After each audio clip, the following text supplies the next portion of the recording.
Well, as you can see, it's not clickbait. I just got my ACL reconstructed yesterday, January 8th. And the average return to play is 9 months. I've had people ask me in the past about, how do you deal with injuries and coming back to play off of injuries and stuff like that. And to be frank, I haven't really had many long-term injuries. I had an ankle that probably took me out for about 2 months, but other than that, I haven't had anything. So this is going to be my first time dealing with something super serious. I mean, I don't know how many more injuries get longer term than 9 months, except for ones that are, seriously career ending. So first of all, let me talk about what the point of this series is. To be frank, this series is for me. I think it's going to be something that I'm going to want to look back on in, 9-10 months, and just see where I've gotten to.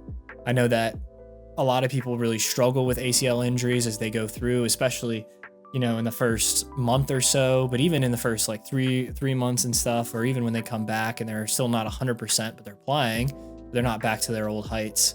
I think it's going to be something that's going to be super nice for me to have, and I can go back and watch, just to see, this is where you started and this is where you've gotten to, and that's pretty amazing. At least that's where I'm hoping to be at the end of it. Well, it's also going to be a useful tool for you guys because I'll be able to, see what it's like having such a serious long-term injury, the struggles with it, the mental struggles, physical struggles, as well as the struggles of life, which is something that I'm really not looking forward to dealing with. But at the end of the day, it is what it is. But yeah, so it's going to be a little bit of a journey, kind of more like a day in the life type of thing. But in all reality, it's going to be pretty boring in terms of the day in the life sort of stuff, because it's going to be just mostly me rehabbing. And just trying to get back to 100%. If you would have watched my video about how to make 2025 a successful year for you, I talked a little bit about my own goals, about getting back from injury in 9 months, making a full recovery physically, right? And the physical metrics that I'll be keeping track of to make sure I'm hitting those targets, being within, I think it was like 2 or 3% of where I was at before my injury. But not only that, it's also the getting back to the playing side of things and dominating at the semi-pro level. I haven't given up on, signing my first outdoor professional contract yet. But this definitely makes things a lot more challenging and a lot more difficult for me moving forward. But I think, it gives me some motivation and stuff like that, because I think the story behind it, if I can achieve it, it'll just be something super incredible for me. So I'm hoping that will be the end goal of this whole series. But we'll see as I go, and we'll see how this injury is, because, something as serious as this could be a career-ending injury for me. But at the end of the day, I really don't know where I'm at until I get back and I see I'm 100% and see if I'm at the level still to where I think that's where I belong. If it's not where I belong, I mean, I won't waste my time. I won't waste your guys' time, and I'll just focus more onto the coaching side of things that I've been getting into a lot. And I can still provide a ton of value for you guys on the playing side of things. So for this series, I'm going to be playing my rehab in the background as I'm talking a little bit here. I want you guys to leave comments down below. And while I'm just like, showing my rehab or some, maybe some of that day in the life stuff that's a little bit less interesting, especially right now, because it's going to be pretty repetitive.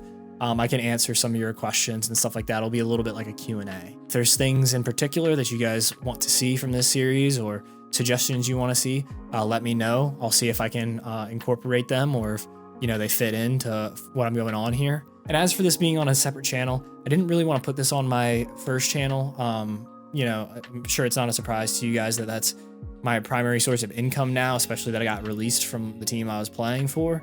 So financially, it has been a little bit of a struggle for me recently. I am a little bit concerned that putting this series onto that, it doesn't quite fit into the content I have been making over there. I think maybe a big video towards the end of my injury where I can, teach and provide some lessons and stuff, some education on recovering from injury would be great over there, but not like a series kind of like this. I kind of want to keep that series more in the educational type of stuff, tips, drills, all that sort of stuff. And then with this channel here, I might just do, kind of whatever I want, whatever you guys are asking for. When I get back, if I want to do some more entertainment-based content, I also might dip my toes into that. That's something I've been thinking about for the last year or two. But I never really got across the line because I've just been, putting all my time and effort and resources into Kreider Academy, the main channel. So first of all, thank you for watching. If you want to support me in any way that you can, just leave a like on the video or drop a comment or something. I think for me in this time, you know, any sort of encouragement will definitely help me as I'm, you know, going through the mental struggles I'm going through. So, you know, stuff like that's always super appreciated, and I'll try to get back to you and thank you. Even just your viewership, watching these videos, that supports me more than you could realize. So I thank you guys so much. Every single one of you guys that watches any and all of these videos, I really, really, really appreciate it. And I hope that you guys start off 2025 a little bit better than I have. All right, let's make 2025 a successful year for us.